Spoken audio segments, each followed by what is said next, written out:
5ನೇ ಕ್ಲಾಸ್ ಓದ್ತಾ ಇರಬೇಕು. ಶನಿ ಬಂದಾಗ 10. 2031 ಆದಮೇಲೆ ಅದ್ಭುತವಾಗಿ ಓದ್ತಾರೆ. ವಿದ್ಯಾಭ್ಯಾಸ, ಓದು, ಜೀವನ. ಶನಿ ದಶೆ ಬರುತ್ತೆ. ಶನಿ ಅತ್ಯಂತ ಎತ್ತರಕ್ಕೆ ಕರ್ಕೊಂಡೋಗುತ್ತೆ. ತಲೆನೇ ಕೆಡಿಸ್ಕೋಬೇಡಿ, ತುಂಬ ಟಾಪ್ ಪೊಸಿಷನಲ್ಲಿ ಇರ್ತಾರೆ 19 ವರ್ಷಗಳ ಕಾಲ. ಅಂದರೆ ಈಗ ಅವ್ನಿಗೆ 15 ವರ್ಷ ಆದಮೇಲೆ 15, 25, 35ವರೆಗೂ ಕೂಡ ರಾಜಯೋಗ, ಶನಿಯಿಂದ ರಾಜಯೋಗ. ಒಳ್ಳೆಯದಾಗಲಿ. ಧನ್ಯವಾದಗಳು ಕರೆ ಮಾಡಿದ್ದಕ್ಕಾಗಿ. ಮತ್ತೊಬ್ಬರು ಕಾಲರ್ ರೆಡಿ ಇದ್ದಾರೆ. ಹಲೋ, ನಮಸ್ತೆ. ಹಲೋ, ನಮಸ್ತೆ ಮೇಡಮ್. ನಮಸ್ತೆ. ಯಾರ ಬಗ್ಗೆ ತಿಳ್ಕೊಬೇಕಾಗಿತ್ತು? ಮಗನ ಬಗ್ಗೆ ಕೇಳ್ತಿರ್ಬೇಕು. ನಿಮ್ಮ ಮಗನ ಹುಟ್ಟಿದ ದಿನಾಂಕ ಮತ್ತೆ ಸಮಯವನ್ನ ತಿಳಿಸ್ಕೊಡಿ. 23/5/1998, 7:20 ರಾತ್ರಿ, ಎಲ್ಲಿ ಶಿವಮೊಗ್ಗ ಹುಟ್ಟಿದ್ದು? ಹುಟ್ಟಿದವರು. ಸರಿ, ಗುರುಜಿ ಇದ್ದಾರೆ, ಮಾತಾಡಿ. ನಮಸ್ಕಾರ. ನಮಸ್ಕಾರ ಗುರುಜಿ. ಮಗನ ಮದುವೆ ಬಗ್ಗೆ ಕೇಳಬೇಕಿತ್ತು. ಚೆಕ್ ಮಾಡೋಣ. 23 ಮೇ ಅಲ್ವಾ? ಹೌದು, ಮೇ 98. 1999. 98. ಸಮಯ ಸರಿಗೆ ಹಾಕಿಲ್ಲ, ಒಂದು ನಿಮಿಷ. 1999 ಅಲ್ವಾ? ಟೈಮ್ ಎಷ್ಟು ಹೇಳಿದ್ದು ನೀವು?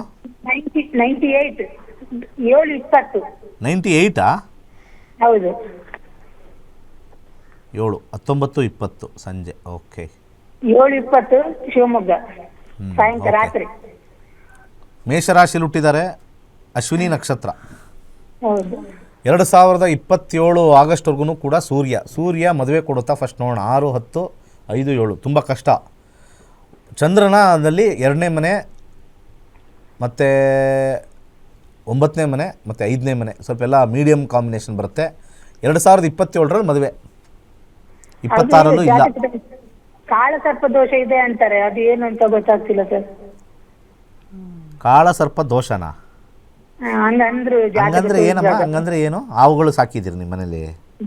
ಗೊತ್ತಿಲ್ಲ ಸರ್, ಹಂಗೆ ಅಲ್ಲ, ನನಗೂ ಗೊತ್ತಿಲ್ಲಪ್ಪ, ನನಗೂ ಗೊತ್ತಿಲ್ಲ. ಈ ಕಾಳಸರ್ಪ ದೋಷ ಅವೆಲ್ಲ ಅತ್ಯಂತ ಸುಳ್ಳು. ಯಾಕೆಂದರೆ ಕೇತು ಮತ್ತು ರಾಹು ಒಂದೇ ಕಡೆ ಇದ್ದು ಎಲ್ಲ ಗ್ರಹಗಳು ಈ ಕಡೆ ಬಂದರೆ ಕಾಳಸರ್ಪ, ಒಪ್ಕೊಳ್ತೀನಿ. ಇದು ಕಾಳಸರ್ಪ ಯೋಗ. ಯೋಗ ಅಂದರೆ ತುಂಬ ಚೆನ್ನಾಗಿ ಎಜುಕೇಷನ್ ಕೊಡುತ್ತೆ, ತುಂಬ ಚೆನ್ನಾಗಿ ಜಾಬ್ ಕೊಡುತ್ತೆ, ಅತ್ಯುತ್ತಮವಾಗಿರ್ತಕ್ಕಂಥ ಮನೆ ಕೊಡುತ್ತೆ, ಬಂಗ್ಲೆಗಳು ಕೊಡುತ್ತೆ. ಅರ್ಥ ಆಯ್ತಾ? ಹೌದಾ? ನಿಮ್ಮ ಮಗ ಓದಿಲ್ವಾ? ಓದಿದ್ದಾನೆ, ಡಿವಿ ಮಾಡಿದ್ದಾನೆ, ಒಳ್ಳೆ ಕೆಲಸ. ಕಾಳಸರ್ಪ ಯಾಕೆ ಅದು ತಡೆದಿಲ್ಲ ಬಿನ? ತೋರಿಸಿದಾಗ ಎಂಥ ತಿಕ್ಕಲ್ರ ಹತ್ರ ಹೋಗ್ತಿರ್ರಿ? ಅವರೆಲ್ಲ ಸಮಾಜ ಹಾಳು ಮಾಡ್ತಕ್ಕಂಥ ಕಚಡ ಜ್ಯೋತಿಷ್ರು ಅವರೆಲ್ಲ, ಅರ್ಧಂಬರ್ಧ ಕಲ್ತಿರೋರು. ನಮ್ಮ ಪ್ರೋಗ್ರಾಮ್ ಏನಮ್ಮ ಹೇಳಮ್ಮ? ನಮ್ಮ ಪ್ರೋಗ್ರಾಮ್ ಜ್ಯೋತಿಷ ಹೇಳ್ಕೊಡೋದಲ್ವಾ? ನನ್ನ ಪ್ರೋಗ್ರಾಮ್ ಜ್ಯೋತಿಷ ಹೇಳ್ಕೊಡತ್ತಾನೆ ಎಲ್ಲರಿಗೂ. ಹೌದು ಸರ್. ಹೇಳೋನು ಗ್ರೇಟಾ, ಹೇಳ್ಕೊಡೋನು ಗ್ರೇಟಾ? ನೀವೇ ಯೋಚನೆ ಮಾಡಿ. ಸಮಾಜ ತಿಳ್ಕೋಬೇಕು. ಸಾವಿರಾರು ಜನಕ್ಕೆ ವಿದ್ಯೆ ಹೇಳ್ಕೊಡೋನು ಆ ಸಬ್ಜೆಕ್ಟ್ ಬಗ್ಗೆ ಗೊತ್ತಾ, ಅಥವಾ ಸುಮ್ಮನೆ ಒಬ್ರೊಬ್ರಿಗೆ ಹೇಳ್ಕೊಂಡು ಪುಂಗಿದಾಸನ್ ಥರ ಪುಂಗಿ ಬಿಡ್ತಾನಲ್ಲ ಅವನು ದೊಡ್ಡವನ ಅಂತ ಕೇಳ್ಕೊಬೇಕು ನೀವು. ಅರ್ಥ ಆಯ್ತಲ್ಲ? ಅರ್ಧಂಬರ್ಧ ನಿಮಗೆ ಹುಳ ಬಿಡ್ತಕ್ಕಂಥ ಟೆರರಿಸ್ಟ್ಗಳು ಕೆಲವರು ಇರ್ತಾರೆ.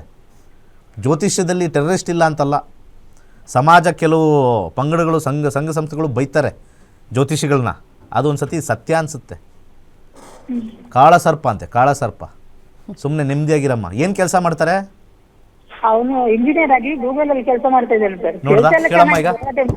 ಕೇಳಮ್ಮ ಈಗ ಗೂಗಲಲ್ಲಿ ಕೆಲಸ ಮಾಡ್ತಾನೆ. ಯಾವ ಸರ್ಪ ಆಗಿರ್ಬೋದು? ಅವ್ನು ಯಾವನು ಹೇಳ್ದವನೋ ಉಗಿದ್ಬಿಟ್ಟು ನಿನ್ನ ಮಗ ಏನು ಕೆಲಸ ಮಾಡ್ತಾನೆ, ನನ್ನ ಮಗ ಗೂಗಲಲ್ಲಿ ಇದ್ದಾನೆ, ಅತ್ಯಂತ ಶ್ರೇಷ್ಠವಾಗಿರ್ತಕ್ಕಂಥ ಕಂಪ್ನಿ, ಜನ ಮುಗಿ ಬೀಳ್ತಾರೆ ಆ ಕಂಪ್ನಿಗೆ ಸೇರ್ಕೊಳ್ಳೋಕ್ಕೆ. ಕಾಳ ಸರ್ಪ ಬಂದು ಏನೂ ಮಾಡಿಲ್ಲ, ನಿನಗೆ ಆವಾರು ಕಚ್ಚ ಬಾರ್ದ ಅಂತ ಒಂದು ಹಾಡು ಬರ್ತದಲ್ಲ, ಅದನ್ನು ಅವನಿಗೆ ಹೇಳಿ.